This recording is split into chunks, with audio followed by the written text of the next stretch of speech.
Obviously, we want to see the bombing and the siege of Aleppo stop.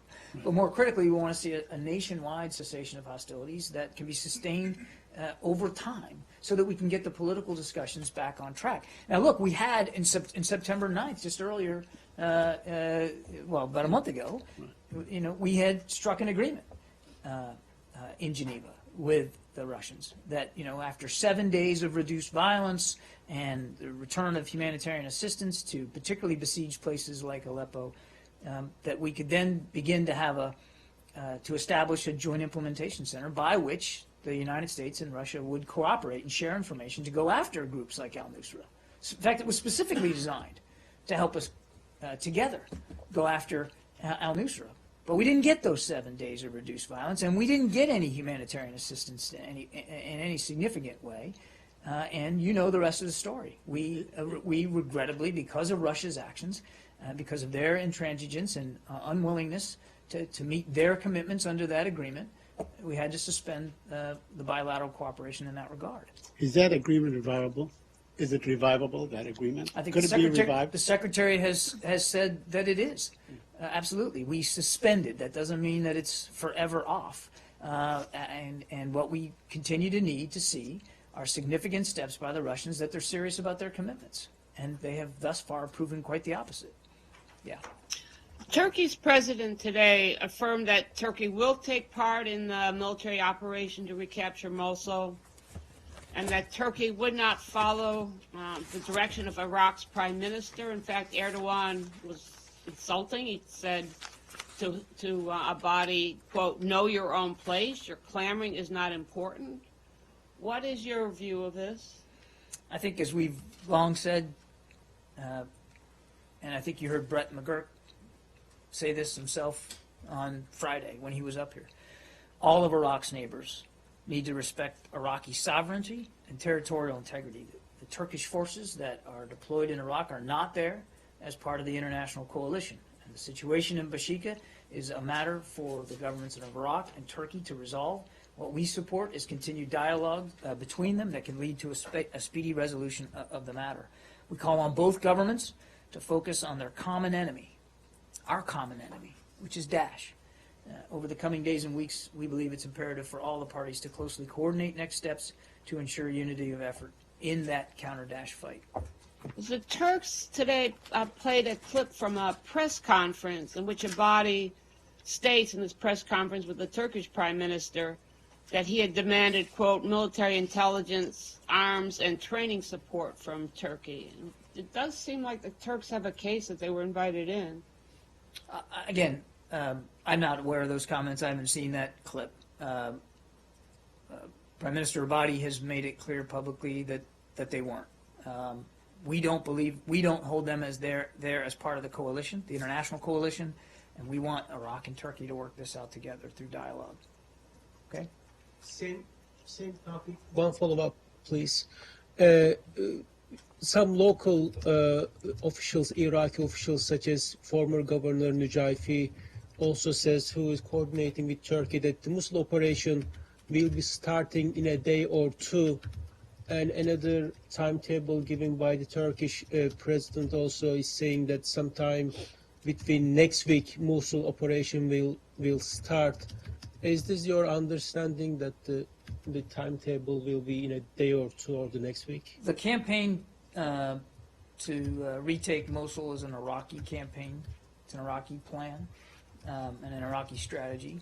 The United States forces will support that as we have in the past. Other military operations conducted by the Iraqi security forces inside Iraq. And like they have done in the past, they will do it at a time of their choosing when they believe they're ready. And I wouldn't begin to speak to future operations one way or another from the podiums. So when Iraqi Prime Minister talks about the Mosul operation, he is the most authoritative voice. Is this the understanding? The Iraqi security forces report to the government of Iraq. Prime Minister Abadi ultimately makes these decisions, and we leave it to him to both make those decisions and then speak to them when he is willing to do so. And I'm not going to get ahead of him on that. Yeah. On North Korea.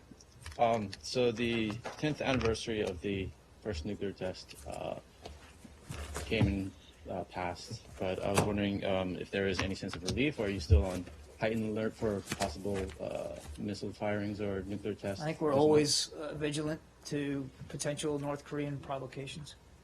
And Danny Russell earlier this morning mentioned that there may be further progress in sanctions. I was wondering if you had any further details on that. I don't have anything additional to add. I mean, but I think you may have seen comments by Ambassador Power to a similar point, to a similar degree, talking about the work that we continue to do inside the UN to pursue additional sanctions. I just don't have anything to update you on. And then do you have any further detail about next week's 2+2 meeting, other than what he had sent out? Other than what? What he had sent out. No, I mean, we're looking forward to the discussion. I don't have anything additional to lay out for you. We'll obviously keep you posted if there's any schedule changes or anything. The Secretary's looking forward to the dialogue. Jenny? Korea, Ambassador Power emphasized that the U.S. use all of the tools for the sanctions against the North Korea. Specifically, what other tools U.S. can use for the pressure to North Korea? Well, we've talked about this many times, and sanctions are one tool.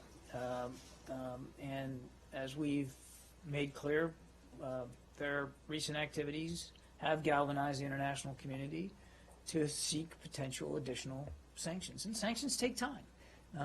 It doesn't mean that they're not a valuable tool and they can't be effective, but they do take time to work. I'm not going to speculate about additional measures that the international community may or may not want to pursue. Certainly not going to speak unilaterally for the U.S. in this regard.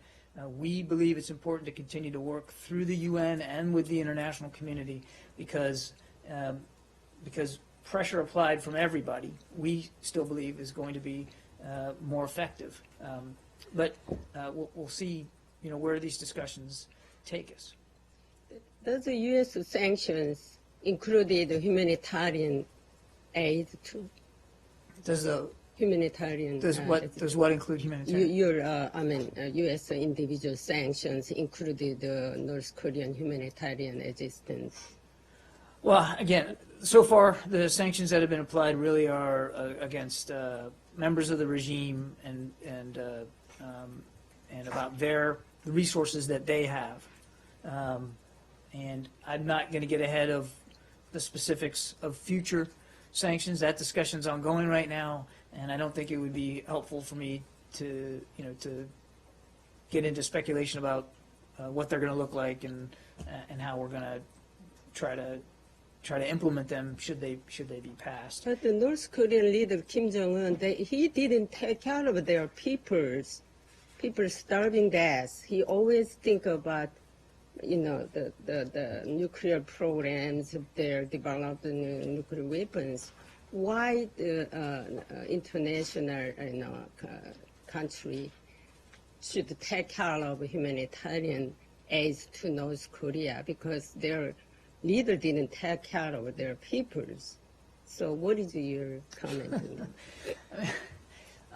Again, we're going to continue to apply pressure on the North, and we're going to continue to work with international partners to do that just as effectively as possible. I'm not going to speculate about what a future sanctions regime might look like. Obviously, we're working through that right now.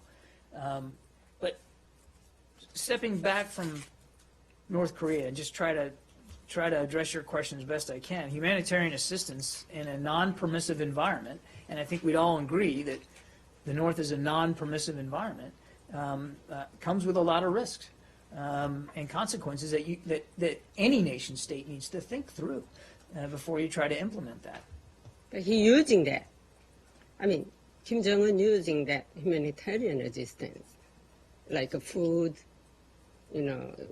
South Korea sent 100 cows to North Korea. It's gone, but worse than beef gone. So why you consider about humanitarian assistance to North Korea? I That's what I'm. can appreciate the reattack on the question. I really think I've addressed this as far as I can go, Jenny. We're going to continue to look for ways to apply more pressure to the regime through the international community, and I'm really not going to speculate about what those tools are going to look like going forward. We're having those active discussions right now. Mike. Can I have a quick follow-up? I just want to make sure I understand. So you're saying that you were looking at the future potential sanctions, but then you are not going to specify the detail. Is that correct? Yeah. Okay, so my question for you is, given the timing of all these related events, like Ambassador Samantha Powers was visiting Seoul, and then the next week we got U.S.-Korea 2+2 meeting, is there a UN Security Council resolution in the cooking? I don't know the status of a specific resolution, but as the ambassador said, I think just over the weekend, that we continue to work through the UN and with other members of the Security Council on trying to develop a new package of sanctions. Now, where that is in the process, I just don't know. I would refer you to my colleagues up at the UN mission in New York City. I just don't have an update on where they are on that, but we are actively having those conversations. Will that sanction involving the loophole, to close the loophole of the coal transaction? Again, I'm not going to get ahead of the discussions that are still ongoing. I can't do that. If I may, can I ask one quick one on Ethiopia? Sure. I wonder if you have anything on Ethiopia. The country has announced a state of emergency. And then how concerned are you regarding the escalation of tensions between Ethiopia and Egypt? Well, we're obviously very concerned. We take note of President Mulatu's October 10th address to Parliament, committing the government to address some of the grievances raised by protesters, such as land rights and electoral reform. We encourage the government to act decisively on those proposals. We encourage the Ethiopian government to clarify how it intends to implement the state of emergency that was declared this weekend, particularly regarding the emergency measures that authorize detention without a warrant, limitations on free speech, prohibitions on public gatherings, and impositions of curfews. Even if these measures are intended to restore order, silencing independent voices and interfering with the rights of Ethiopians is a self-defeating tactic that exacerbates rather than addresses the grievances. Yeah. Afghanistan. Sure. So there's been some renewed fighting. The fighting season is underway, and Taliban have made some significant gains. Is this causing you to reassess your evaluation of the government's ability to exercise control in Afghanistan and reassess any of the pledges that the U.S. made, maybe reevaluate the need to increase assistance security-wise for Afghanistan? And how under threat do you see the government right now in the wake of these latest attacks? Well, we still have confidence in the Afghan government to continue to move political and economic reforms forward. The Secretary met with both President Ghani and Chief Executive Abdullah just last week in Brussels. Good discussions. We're confident that they know the challenges before them, and that they can work through those and can continue to enact reforms that can make a meaningful difference in the lives of Afghans every day. That doesn't mean it's going to be easy, and it's certainly not made any easier by the fact